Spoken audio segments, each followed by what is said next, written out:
Moses alias sudah sharing ya, sudah sharing mengapa kita ini setelah ikut kelas pemuritan ini ada perubahan nggak? Ada perubahan nggak? Dulu sebelum kelas pemuritan aku seperti ini, setelah kelas pemuritan aku seperti ini. Terus apa yang sudah dipelajari selama kelas pemuritan? Mereka kemarin tadi udah sharing semua ya. Contohnya nih, Aaron tadi ya. Aaron bilang setelah ikut kelas pemuritan berubah. Sekarang Aaron jadi lebih baca firman Tuhan gitu. Walaupun kadang-kadang masih lupa, tapi sudah sering lebih baca firman Tuhan. Dan Om Gisun tahu Aaron rajin, selalu sering laporan baca Alkitab. Nah, itu perubahannya Aaron. Nah, terus yang kedua, Karen juga ada perubahan sama. Karen jadi tahu, oh setelah kelas 10 Karen jadi tahu syarat mengikut Yesus itu apa. Karen jadi ngerti, oh mengikut Yesus itu ada syaratnya, yaitu apa? Harus mau menyatakan diri, mengikut salib dan mengikut Yesus. Nah, itu Karen tadi kesaksiannya seperti itu. Moses ada perubahannya apa? Dia dulu sama orang tua suka bantah-bantah ya, tapi sekarang setelah kelas pemuritan Moses lebih hormat sama orang tua, lebih hormat sama gurunya gitu. Jadi ada perubahan sikap setelah kelas pemuritan. Alia juga begitu. Alia dulu sebelum kelas pemuritan dan setelah pemuritan beda. Sekarang setelah pemuritan Alia merasakan lebih sering berdoa ya. Alia lebih sering baca firman, jadi dimengerti firman Tuhan. Nah, ada perubahan gitu. Nah, sekarang Om Gisun mau tanya Selo, ayo Selo sharing perubahanmu apa setelah ikut kelas pemuritan ini, ada perubahan apa? Baik itu berkata, pikiran, perbuatannya Selo. Sama Selo sudah belajar apa di kelas pemuritan? Ayo Selo, silakan Selo. Aduh, kalau belajar apa saya nggak tahu, aku lupa. Nah, tapi perubahan saya sih ya, sering baca Alkitab ya. Terus sering berdoa juga setiap malam. Nah, itu paling penting, juga doa pagi. Tapi doa pagi ini kalau libur, masalahnya kalau sekolah, kalau pas sekolah itu kadang saya itu kerjanya malam sampai lembur. Tuh. Ya, puji Tuhan. Om Gisun tahu kok, Selo setengah 12 jam 12 karena masih bangun. Om Gisun tahu tuh. Ya bagus ya, perubahan hidupnya Selo. Om Gisun akui bagus. Dia mulai ikut doa pagi. Terus Selo juga mulai baca firman, rajin di kelas, di grup. Selo ini adalah anak paling rajin dalam baca firman Tuhan laporan ya. Oh ya Om, tapi saya juga takutnya itu kalau baca Alkitab saya kayak nggak ngerti gitu masalahnya. Walaupun ditane sih, cuman kadang lupa. Nah, nggak apa-apa Selo justru kalau nggak paham yang dibaca, kan Selo sudah beberapa kali bagus menanyakan Om Gisun kok, tanya sama Om Gisun Japri, dan Om Gisun selalu jawab nggak Selo? Selalu. Kan, walaupun Om Gisun mungkin 1 hari 2 hari kemudian baru jawab, tapi pasti kan tak jawab toh. Om Gisun nggak pernah mengabaikan toh apa yang Selo tanya kan. Nah, jadi justru di kelas pemuritan ini gunanya itu Selo kalau nanti ada sesuatu yang baca tidak paham, Selo boleh tanya sama Om Gisun. Om Gisun senang tuh sama Selo, sama Aaron, itu yang sering tanya kepada Om Gisun tuh 2 orang ini, 2 anak ini ya, bagus. Tanya yang tidak paham dibaca apa, tanya ke Om Gisun, Japri ke Om Gisun, pasti tak jawab. Tanya Aaron tuh, Aaron kalau tanya sama Om Gisun tak jawab nggak Aaron? Iya Om. Nah, selalu Om Gisun jawab, walaupun mungkin Om Gisun kalau sibuk pelayanan, Om Gisun jawabnya besoknya, tapi pasti tak jawab Aaron juga. Jadi Karen, Moses, Alea, Tian, kalau ada yang dibaca tidak paham, jangan pernah malu atau sungkan tanya sama Om Gisun. Nanti Om Gisun pasti jawab, ya. Om Gisun pasti jawab. Ya, dan jawaban Om Gisun ngawur nggak? Nggak mungkin ngawur, karena Om Gisun juga sekolah gitu loh ya. Jadi Om Gisun nggak asal jawab. Om Gisun juga sekolah. Om Gisun sekarang tuh sekolah kuliahnya bareng sama papahnya Selo ya. Nah, jadi Om Gisun mesti akan jawabnya sesuai yang ada di Alkitab. Om Gisun tidak mungkin karang-karang sendiri ya, pasti akan jawabnya sesuai dengan firman Tuhan Bagus Selo. Nah kalau soalnya Selo ditanya dipelajari apa ya? Aku yang dipelajari lupa gitu. Nah ini sesuatu yang harus Selo coba. Kali lakuin di grup tuh tulis apa yuk? Lebih sering baca Alkitab. Nah itu. Oke, itu kan lihat tuh Tian sudah mulai sering baca Alkitab.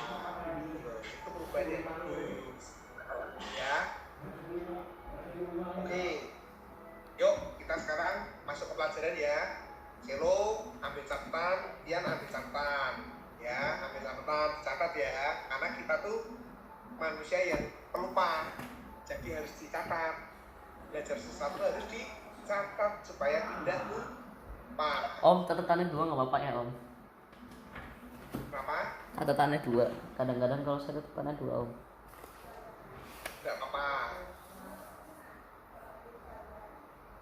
Nah, tunggu ya, Ian baru ambil itu. Tolong. Nah, Tanda. tuh, Ian, kalau udah siap ngomong, karena Om Gisu mau bacakan, dicatat ya. Selo catat, Ian dicatat ya. Kalau tadi Bentar, Om. sama Alia, sama Karen, sama Moses dicatat.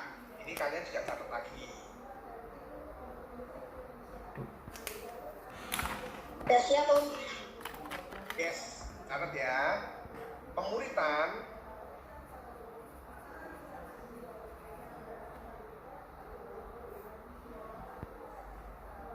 akan berhasil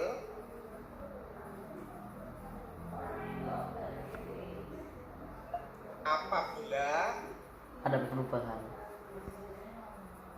yes, betul, ada perubahan hidup ya, ada perubahan hidup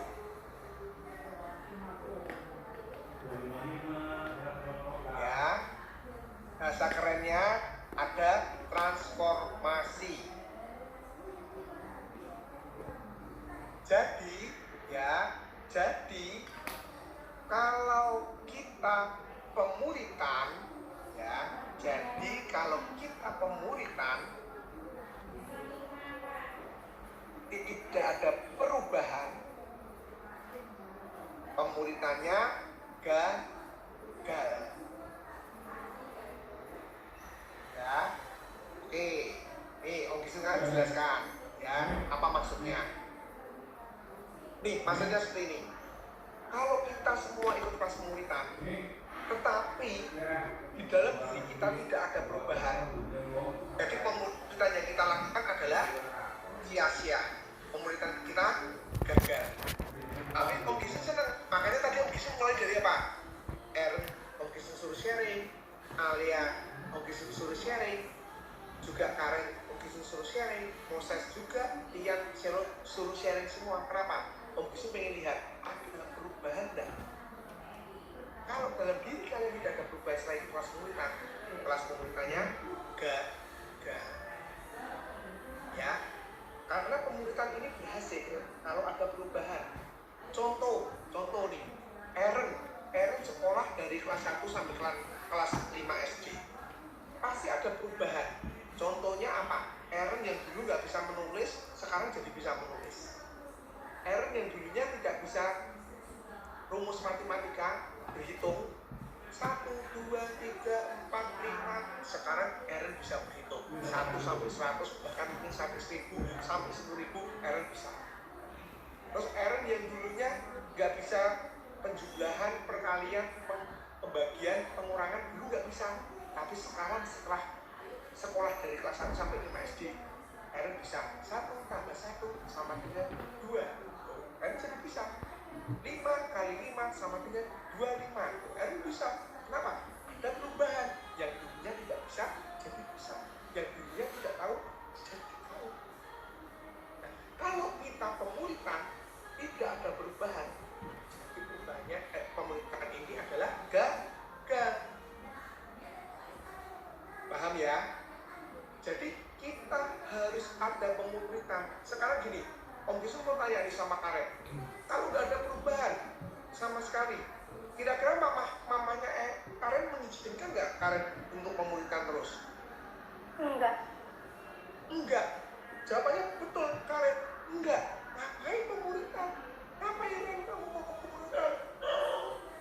aja nggak ada perubahan kok. Ngapain harusnya Karen jam 8 bisa diajak mamah-mamahnya pergi makan atau pergi kemana? Karen alasannya, aduh ada pemerintah, tapi tidak ada perubahan. Ya orang tuanya Karen bilang, nggak usah pemerintah deh, nggak usah, nggak ada perubahan kok. Ya kan? Contohnya Moses juga, kalau nggak ada perubahan, ngapain papa mamanya? Udah Moses kamu tidur aja, udah malam, ngapain pemerintah? Tapi papa mamanya Moses mengizinkan Moses pemerintah karena melihat Moses ada perubahan yang dulunya tidak hormat sama orang tua, sering ngeyel, sering bantah, tapi sekarang sudah lebih hormat sama orang tua. Ada perubahan. Jadi papanya Moses kalau pemerintah malah mengizinkan, sana ses pemerintah malah mendukung, gitu. Begitu juga Selo. Kenapa? Papanya Selo pendeta loh. Om Gisun sama papanya Selo kalah loh. Gak ada apa-apanya dengan papanya Selo. Papanya Selo sudah pendeta, sudah puluhan tahun jadi pendeta, sudah baptis banyak orang. Om Gisun belum jadi pendeta. Om Gisun nanti baru jadi pendeta, baru ditahbiskan baru tanggal 31 Maret besok baru Om Gisun diangkat jadi pendeta. Tapi kenapa papanya Selo mengizinkan Om Gisun memuridkan Selo? Karena apa?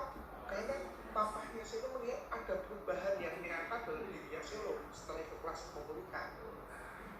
Ya, jadi kalau kita pemulihan harus ada perubahan. Contohnya, nih contoh paling nyata Om Gisun. Om Gisun berubah enggak? Berubah. Om Gisun dulu kalau naik motor ya, kalau pergi-pergi yang dekat-dekat nggak perlu pakai helm. Alasannya apa? Kan ini cuma jalan kampung, jalan kecil, nggak ada polisi, ngapain Om Gisun harus pakai helm? Itu Om Gisun. Tapi Om Gisun yang sekarang nggak pernah naik motor nggak pakai helm, harus pakai helm. Ada polisi atau tidak ada polisi, mau di jalan kampung atau jalan besar tetap pakai helm. Karena apa? Om Gisun pakai helm bukan karena takut polisi, tapi Om Gisun pakai helm karena mau ikuti aturan yang berlaku. Seperti kan naik motor aturannya apa? Harus pakai helm. Harus pakai helm. Om Gisun mau saksi nih. Om Gisun dipanggil khotbah di GPIA Jatibarang, di GPIA Hermo Jatibarang, ya, di gereja Pantekosta Isa Al-Masih Hermo Jatibarang. Om Gisun di stasiun dijemput nih, nggak pakai helm jemputnya. Om Gisun bilang, oke, sekali ini Om Gisun mau bonceng, tapi besok kalau Om Gisun dipanggil lagi, nggak dijemputnya nggak pakai helm, Om Gisun nggak mau dijemput. Om Gisun lebih baik naik taksi atau naik gojek. Om Gisun nggak apa-apa daripada dijemput tanpa helm. Tahu nggak?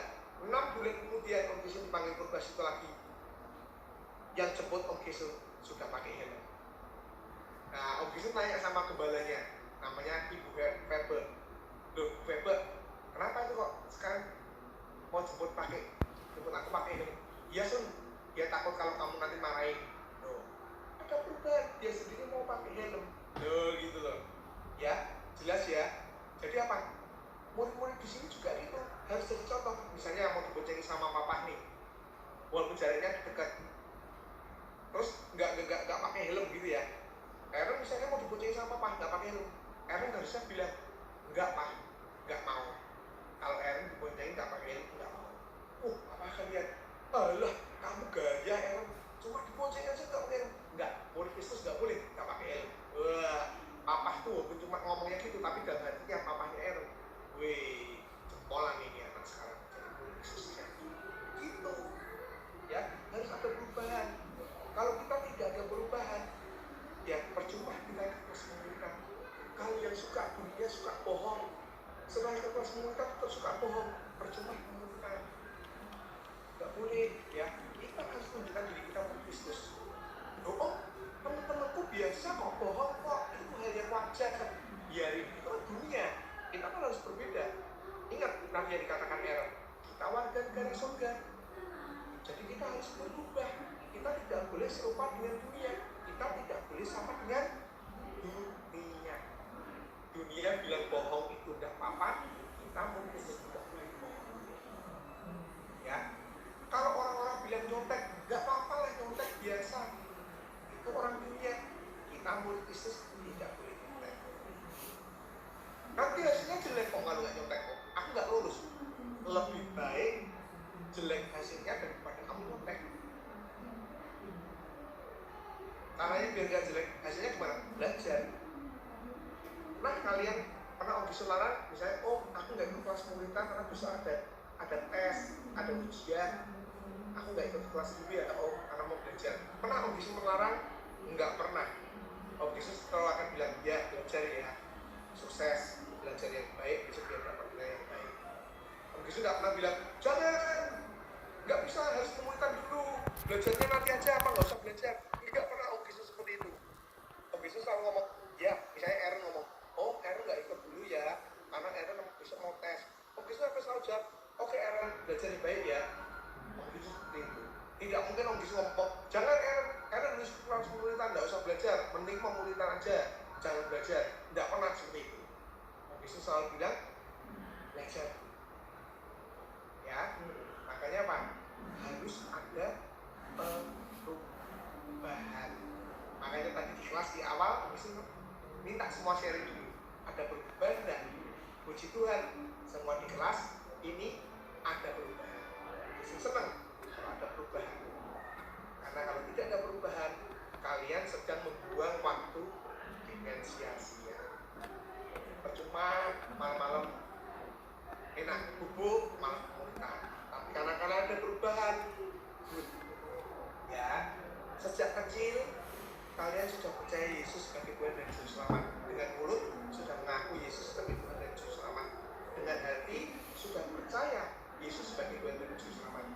Kita semua ingat ya, sampai seumur hidup kita, sampai kita pulang ke rumah Bapa, sekali Yesus tetap Yesus, sekali percaya Yesus tetap Yesus. Tuhan kita hanya satu, sekarang dan sampai selama-lamanya Tuhan kita tetap satu, yaitu Tuhan Yesus. Ya, tidak akan pernah tergantikan. Apapun yang terjadi, sekali percaya Yesus, Yesus sebagai Tuhan dan Juru Selamat kita, seumur hidup kita percaya Yesus. Karena apa toh? Karena saya kasih tahu ya, kita sudah disediakan upah yang luar biasa sama Tuhan. Ketika kita menjaga iman kita, percaya kepada Yesus, kita dijamin ketika kita mati, kita masuk surga. Ya, Selo pernah lihat enggak orang yang tidak mati? Semua orang mati apa ada yang nggak mati? Selo? Kalau menurut saya yang mati itu yang siapa ya, yang bapak cerita itu kan yang langsung diangkat Yesus naik ke surga. Yang pernah nggak mati itu kan yang apa, yang bapak cerita pernah yang langsung masuk ke surga itu diangkat Yesus. Saya nggak tahu namanya siapa, tapi ya kalau misal di dunia ini ya semua orang masih mati. Oh, Om Bisu tahu yang dimaksud Selo itu yang di perjanjian lama, ada yang tidak mati, ya. Itu dari keturunannya Adam, ada yang tidak mati, tapi diangkat langsung ke surga pada saat dia umur 350 tahun. Siapa namanya? Henokh. Ya, Henokh itu nggak mati, tapi dia masuk ke surga, langsung naik ke surga. Terus Elia, ya, tahu Nabi Elia? Elia ketika berjalan dengan Elisa, akhirnya dia dijemput oleh kereta surga, dia langsung dibawa naik ke surga sama Tuhan. Tapi Om Bisu yang masuk di sini, pernah nggak Selo lihat orang yang hidup terus nggak mati-mati? Ada nggak yang Selo lihat? Gak ada. Nggak ada. Presiden mati nggak Selo? Ya mati juga. Kayak presiden pertama Indonesia mati. Nah, presiden mana? Presiden itu banyak kurang apa? Semua kecukupan. Tapi mati nggak? Mati. Jadi semua orang pasti mati. Nah, kita pun pasti mati. Tapi bedanya apa? Ketika kita percaya Yesus sebagai Tuhan Yesus Selamat, kita sudah dijanjikan kita akan hidup bersama Yesus di surga. Ini itu yang membedakan dengan orang lain. Ketika kita percaya Yesus sebagai Tuhan, kita sebagai murid Kristus, kita dijamin pasti masuk surga. Makanya kalau Aaron ditanya seumur hidup, Aaron mau menyangka Yesus enggak? Kalau Aaron ditanya gitu, jawabnya apa ya? Apa? Kalau Aaron ditanya, Aaron mau menyangka Yesus enggak? menyangkal Yesus nggak? Aaron, menyangkal lo. Kan tahu nggak artinya menyangkal, tahu nggak?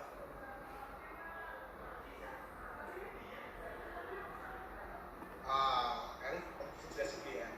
Nih untuk kelasnya semua. Menyangkal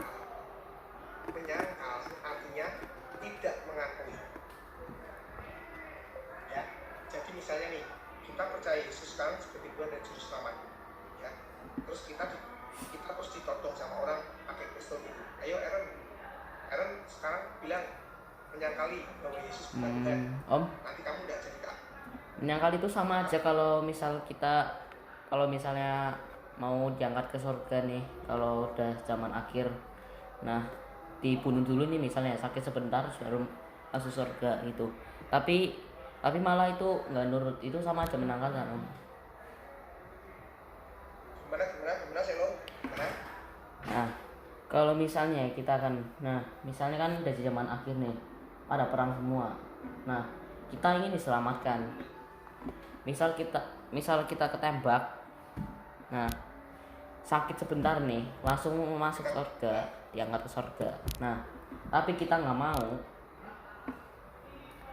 mau, dan akhirnya kita mati masuk neraka. Nah, itu apakah menyangkal Tuhan Yesus atau tidak? Enggak, beda dong. Jadi menyangkal itu gini. Nih, om bisa jelasin ya arti menyangkal ya. Menyangkal itu gini, ketika kita diancam orang, kamu tak bunuh ya, kamu tak bunuh, kamu tetap percaya Yesus sebagai Tuhan dan Juru Selamat. Ayo sekarang sangkali Yesus, omong bahwa Yesus itu bukan Tuhan, Yesus itu bukan Juru Selamat.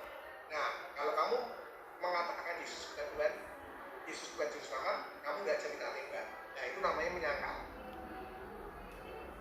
Menyangkal itu contohnya gini, pada saat Petrus ketika Tuhan Yesus dibawa ke mahkamah agama, terus Petrus ketika ada pelayan perempuan berkata, ini orang ini juga salah satu anggota dari Yesus itu. Petrus ngomong apa? Aku tidak mengenal dia, aku tidak mengenal orang itu. Nah, itu namanya menyangkal. Contohnya gini, Om Gesung kenal sama Selo, tapi karena ketika orang ngomong sesuatu, terus Om Gesung bilang, aku nggak kenal sama Selo. Nah, ini Om Gesung nyangkal. Padahal Om Gesung kenal sama Selo, tapi Om Gesung bilang nggak kenal sama Selo. Nah, itu menyangkal. Nah, jadi kita seumur hidup kita tidak boleh sampai kita menyangkal Yesus. Jangan sampai pernah kita tidak mengakui Yesus sebagai Tuhan dan Juru Selamat kita karena satu diiming-imingi harta, atau diiming-imingi supaya kita tidak, atau kita diiming-imingi apa sesuatu yang menyenangkan, terus kita tidak mengakui Yesus sebagai Tuhan dan Juru Selamat. Paham ya? Karena paham nggak sekarang? Paham ya? Jadi misalnya ini semua ini untuk semua ya. Misalnya nanti di akhir zaman ya, ketika ada penganiayaan ya, ketika ada antikristus datang, terus kita disuruh pilih, kamu tak bunuh atau kamu mau menyangkal Yesus. Menyangkal Yesus itu, ayo kamu sangkali bahwa Yesus itu bukan Tuhan, bukan Juru Selamat. Nah, kita jangan pernah menyangkal Tuhan Yesus ya. Karena apa? Ingat, kita semua pasti mati. Kamu mungkin selamat, nggak ditembak saat itu, tapi besok-besok pun kamu juga mati kok. Jadi kalau kamu menyangkal Yesus, kita kehilangan keselamatan. Paham nggak Aaron? Kan paham nggak? Jadi kalau Aaron ditanya, Aaron mau nggak menyangkal Yesus? Jawabnya Aaron apa? Nggak mau ya. Jadi semua sekarang udah tahu ya, arti menyangkal itu tidak mengakui. Ya, kita harus mengakui Yesus dalam kondisi apapun. Kita harus mengakui Yesus itu ketuhanan kita. Apapun yang terjadi, Yesus ketuhanan kita. Ya, Aaron mau mengakui Yesus terus, apapun yang terjadi, Yesus tetap Tuhannya Aaron. Oh ya, Moses, Alea, Aren, Tian, Zero. Ya Om, soalnya kan saya juga pernah dengar suara iblis. Kamu kalau kalau misal percaya Yesus kamu nggak akan lulus loh, tapi Allah apaan kamu gitu, jadi kan nggak percaya sama itu saya. Nah itu makanya saya percaya. Ya, walaupun misalnya nih, ya oke, yang ini kasusnya Selo ya. Selo misalnya tadi ngomong, wah kalau kamu percaya Yesus kamu tidak lulus loh. Tapi yang untungnya Selo terus akhirnya lulus beneran. Oh iya kan, bener kan? Tetap itu cuma apaan itu bohong aja. Tapi misalnya kenyataannya kamu bener-bener ngalami nggak lulus, kamu tetap mau percaya Yesus nggak? Mau Om, Ya, dan itu menyesali yang penting, perbuatannya. ya. Ya, itu yang penting ya. Jadi, Om bisa mau bilang, kita jangan sampai mau diiming-imingi harta atau hidup, tapi untuk menyangkal Yesus jangan pernah mau. Karena itu strategi iblis untuk mengalahkan kita. Karena ingat loh ya, Om sudah pernah bilang tadi itu dari awal, semua orang pasti mati. Ya, jadi jangan sampai kita perpanjangan hidup sementara tapi menyangkal Yesus. Ya, paham ya? Selo paham? Paham Om. Paham ya? Oke. Ya yuk, udah kelasnya hari ini selesai dulu. Selo karena tadi terlambat, Selo pimpin doa. Ayo. Oke. Selo, Selo, Selo harus mendoakan semua yang ada di kelas ini satu-satu. Ya, harus mendoakan yang di kelas ini satu-satu. Oke Om. Sebut namanya satu-satu diberkati, doakan. Yuk. Oke. Tuhan, terima kasih Engkau sudah memimpin kami dari kemudian dari awal sampai akhir ya Tuhan, dan juga berkati semua murid-murid yang di kelas ini, dari Aaron, saya, Moses, Karen, Alea, terus teman-teman yang mungkin tidak ikut ya Tuhan, dan juga Tian. Tuhan berkati mereka semua agar menjadi anak yang baik dan juga mendapat perubahan hidup setelah ikut kelas pemuritan ini ya Tuhan. Ya Tuhan, terima kasih Engkau sudah memimpin kami dari awal sampai akhir. Dan kiranya kami akan menutup kelas pemuritan ini. Tuhan berkati agar menjadi berkat buat kami semua ya Tuhan. Terima kasih ya Tuhan. Dalam nama Tuhan Yesus, amin. Amin. Yes, thank you. Kita akan ketemu hari Senin. Ingat ya, kalau terlambat harus kasih tahu sebutnya. Kalau terlambatnya karena belum makan, boleh sama makan sampai ke kelas. Ya, oke? Ya. Bye.